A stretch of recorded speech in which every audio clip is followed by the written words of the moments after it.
In The Punisher, a helicopter carries Frank Castle and head of the Gracie crime family as they head towards the Gracie estate overlooking the Hudson River north of New York City. Frank Castle tells Mario Gracie he should go to the hospital as earlier Gracie was shot in the chest by Bullseye in an assassination attempt.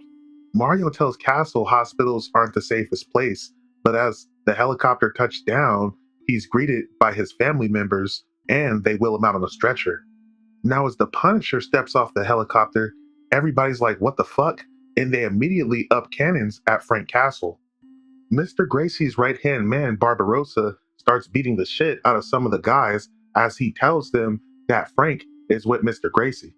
Now, as Gracie's granddaughter demands to know what's going on, he informs her that he has asked Frank to be the new head of the crime family. Now, everybody's like, what the fuck? You can't be serious. Nevertheless, it's getting late, so Mr. Gracie's brought inside while Barbarossa shows Frank Castle around. Frank is introduced to Leslie Gracie, the devoted granddaughter, Joey, the scheming son who feels like he should be the new crime boss, as well as Mary Rose, the sweet 16 spoiled brat whose hormones are out of control. Frank is also introduced to Thomas Nicholas, the family lawyer, as well as Kim Sung Young, who's a specialist, so to speak. As Frank Castle goes inside, Leslie has a few choice words for him, as she believes her grandfather is making a mistake, so she tells Castle if he knows what's good for him, he would be gone by dinner time. Barbarossa tells Frank that everybody basically believes he'll betray the crime family, and he does as well. Now, Frank is like, then why the fuck are you acting so cool? But Barbarossa basically tells him because the boss said you're in charge.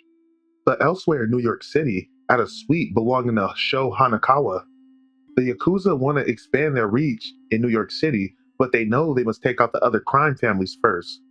They talk about how the Gracie crime family has grown weak and how their leader is sick and he cannot be found anywhere. They decide they should strike, especially seeing as their leader has no one to replace him. Now, back at the Gracie estate, as the family sit and have dinner, a lot of the Gracies are in objection over Frank Castle's presence as he's literally killed members of the Gracie family.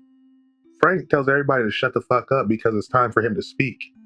Frank basically tells everybody that he's the Don now and he expects to be obeyed. Now, those that do not obey will be punished, and those who have difficulties accepting that should meet him outside in 15 minutes. Now, Frank goes to his room and puts on his Punisher outfit as he prepares to kick some ass.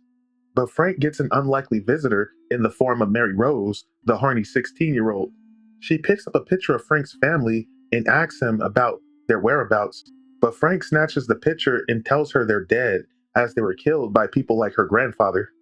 Mary Rose apologizes, then she hugs Frank and gives him a kiss while telling him she's happy that he's the new crime boss. A little over 15 minutes later, and Frank Castle is on the rooftop of a house as he's doing reconnaissance on all the members of the crime family that have come to take him down.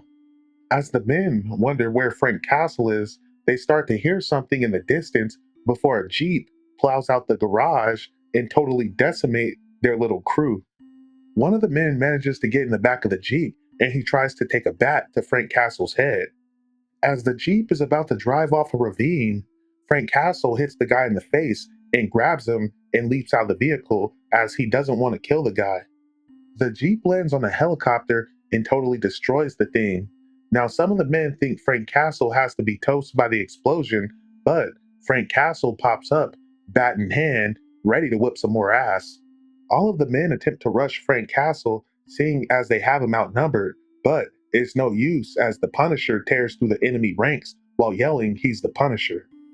As more and more men start dropping like flies, one of the crime bosses decides, fuck it, he's gonna pull out his gun and shoot Punisher and kill him and deal with the consequences later, even though Mario Gracie said no guns.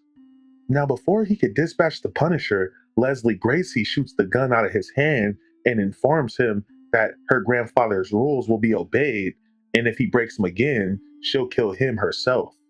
Now, needless to say, Frank Castle came out victorious, but elsewhere in New York City, Judge Robert Braithwaite prepares to deal with his massive caseload before he's confronted by the Punisher, or at least someone that is impersonating the Punisher. He tells the judge that he never should have got sent to the electric chair, and now he must be punished as he shoots the judge in the chest. To be continued.